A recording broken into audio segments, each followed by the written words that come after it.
ہندوستان کی تاریخ تاریکی میں ہے، البتہ کچھ سیاح جیسے البیرونی وغیرہ کے سفر ناموں سے بہت سی معلومات مل جاتی ہے۔ اس کے علاوہ رگ وید، مہابھارت وغیرہ سے بھی بہت سے واقعات کا پتہ چل جاتا ہے۔ موہنجو داڑو اور ہڑپا کی کھدائی سے ہندوستان کی قدیم تہذیب و تمدن کا پتہ چل جاتا ہے۔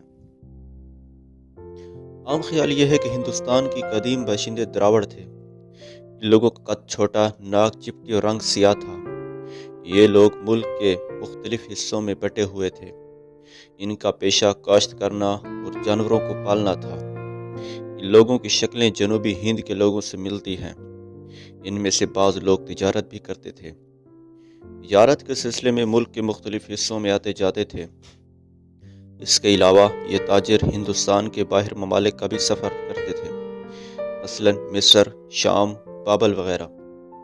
مختلف علاقوں کے راجا ہوتے تھے جو اپنے اپنے علاقوں پر حکومت کرتے تھے۔ آپس میں لڑائیاں بھی ہوتی۔ داڑو اور ہڑپا کی کھدائی میں جو چیزیں برآمد ہوئیں ان سے معلوم ہوتا ہے کہ ہندوستان کی تہذیب کافی شاندار تھی۔ سڑکیں، مکانات، برتن وغیرہ سے ان لوگوں کی ذہنیت معلوم۔ پڑھنے لکھنے کا رواج تھا۔ آریاؤں کی آمد کا زمانہ۔ کہا جاتا ہے کہ آریاؤں کی آمد کا زمانہ حضرت عیسیٰ علیہ السلام سے 4000 قبل ہے، لیکن اتفاق 2000 سال قبل پر ہے۔ آریاؤں کے بارے میں کہا جاتا ہے کہ یہ وسط ایشیا سے آئے ہیں۔ بعض لوگوں کا خیال ہے کہ یہ روس، قزاقستان اور یوکرین سے آئے ہیں۔ ان کے آنے کی وجہ قحط سالی بتائی جاتی ہے۔ قحط کی وجہ سے انہوں نے اپنا ملک چھوڑا اور اپنے جانوروں کے ساتھ دوسرے ممالک کا سفر کرتے ہوئے ہندوستان پہنچے۔ یہاں گنگا کی سبز وادیوں سے فائدہ اٹھاتے ہوئے پہلے سندھ، پھر پنجاب اور دھیرے دھیرے برسہ برس میں پورے ہندوستان پر چھا گئے۔ یہ لوگ قبائل میں بٹ گئے۔ کچھ لوگ دیوی دیوتاؤں کی پوجا کرتے تھے، کچھ پوجا نہیں کرتے تھے، کچھ لوگ دیوی دیوتاؤں کے مخالف تھے۔ ان میں سے بعض لوگ جانوروں کا شکار کر کے ان کا گوشت کھاتے تھے۔ تہواروں کے موقع پر گوشت کا استعمال عام تھا۔ یہ لوگ دودھ اور شراب بھی پیتے تھے۔ کہا جاتا ہے کہ موہنجو داڑو اور ہڑپا کی تہذیب کو آریاؤں نے تہہ و بالا کیا۔ موجودہ ہند آریاؤں کی اولاد ہیں۔ آریاؤں کے بعد منگول ہندوستان آئے اور آسام، بنگال، بھوٹان اور نیپال کے علاقوں میں بس گئے۔ بیرونی ایک مشہور مورخ گزرا ہے جو محمود غزنوی کے ساتھ ہندوستان آیا۔ یہ زمانہ 997 عیسوی کا ہے۔ آ کر سنسکرت زبان میں مہارت حاصل کی، تمام مذہبی کتابوں کا مطالعہ کیا۔ اس نے کتاب الہند تحریر کی موجود ہے۔ اس نے اپنی اس کتاب میں تحریر کیا کہ ہندو اپنی سوچ اور ذہن کے اعتبار سے دنیا کی دوسری قوموں سے بعض اعتبار بھی ماہر ہیں۔ ایک مرتبہ خلیفہ ہارون رشید بیمار ہوا۔ عراق کے مسلم اتباع اس کا علاج نہ کر سکے۔ ہندوستان سے ایک طبیب عراق بلایا گیا جس نے ہو گیا۔ البیرونی نے یہ بھی لکھا ہے کہ یہاں کے اہل علم عام طور پر بڑے مغرور ہوتے ہیں۔ علم کو پھیلانا معیوب سمجھا جاتا ہے۔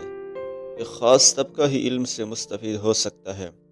یہاں بعض لوگوں کا خیال ہے کہ ہندوستان کے علاوہ دنیا میں کوئی دوسرا ملک نہیں۔ اگر ان سے کہا جائے کہ ایران میں بھی کچھ عظیم اسکالر پائے جاتے ہیں تو وہ اس کو جھوٹ سمجھتے ہیں۔ خود البیرونی کے علم پر یہاں کے لوگوں کو بڑا تعجب ہوتا تھا اور وہ اس کو جادوگر کہتے تھے۔ البیرونی کے بقول یہاں بعض لوگ ایک خدا کو مانتے ہیں، بعض لوگ خدا کا انکار کرتے ہیں۔ کچھ پتھروں کو بت بنا کر انہیں پوجتے ہیں، تیل ڈالتے ہیں، اور کچھ ایسے لوگ بھی ہیں جو درختوں اور سورج کی پوجا کرتے ہیں۔ یہاں کے لوگ رات کو موم بتی یا چراغ جلانے کا اہتمام کرتے ہیں۔ امیر لوگوں کے ملازم ہاتھوں میں چراغ لیے رہتے ہیں۔ بعض لوگ ننگے جو کپڑا پہنتے ہیں وہ سلا ہوا کپڑا نہیں پہنتے۔ کچھ لوگ جسم کے بال نہیں کاٹتے، یہاں تک کہ ہاتھ پیر دھونے کے سلسلے میں بھی عجیب رسم ہے۔ ظاہر ہے یہ سب لوگ ایسا نہیں کرتے ہوں گے۔ یہ لوگ کانوں میں بالیاں، بازوں میں کڑے، انگوٹھیاں پہنتے تھے، پیروں کی انگلیوں میں چھلے پہنتے تھے۔ آری کھاتے ہیں، کھانے کی جگہ کو گوبر سے لیپ لیتے ہیں۔ پیڑوں کی پتیوں یا مٹی کے برتنوں میں کھانا کھاتے ہیں۔ کھانا کھانے کے بعد مٹی کے برتن کو توڑ دیتے ہیں کچھ لوگ شراب پیتے ہیں، کچھ لوگ کھانا کھانے کے بعد گائے کے پیشاب کی چسکی لیتے ہیں۔ ایک مقدس کتاب آریاؤں کی مقدس کتاب وید ہے۔ اس بیانے میں اختلاف ہے کہ وید کب لکھی گئی۔ بعض لوگوں کا خیال ہے کہ 3500 قبل از مسیح لکھے گئے۔ ہندوستان کے پہلے وزیر اعظم جواہر لال نہرو نے لکھا ہے کہ جن لوگوں نے ویدوں کو لکھا ہے وہ بڑے قابل تھے۔ وید 4 ہیں: رگ وید، یجر وید، سام وید اور اتھر وید۔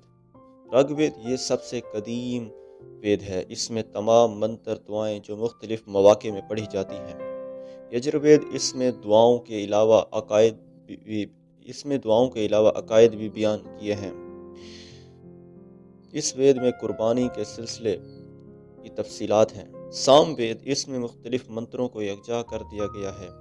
اتھر وید اس میں جادو ٹونوں کے سلسلے کے ناجائز منتر ہیں۔ یہ ویدوں کی تشریح ہے جس کے بارے میں کہا گیا ہے کہ وہ 500 قبل از مسیح لکھی کی تہذیبیں دوسرے ممالک میں بھی رہی ہیں۔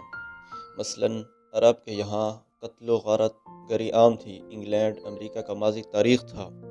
مغربی ممالک میں تبدیلی اور ترقی۔ انقلاب فرانس کے بعد ہمیں یہ کہنے میں کوئی عار نہیں ہونا چاہیے کہ ماضی میں ہم میں کچھ خوبیاں بھی تھیں، لیکن بحیثیت مجموعی ہم پسماندہ ہی تھے۔ لیکن وقت گزرنے کے ساتھ ساتھ ہم ترقی کرتے گئے اور آج بھی ہم وہ ہیں جن کو دنیا جانتی ہے۔ اس سلسلے میں مسلمانوں کی مثال ہمارے لیے اعلیٰ نمونہ ہے۔ جب تاتاری مسلم ملکوں کو تاراج کر رہے تھے تو تاتاریوں نے مسلمانوں کو ایک گروہ کو پکڑا اور اپنے بادشاہ کے سامنے پیش کیا۔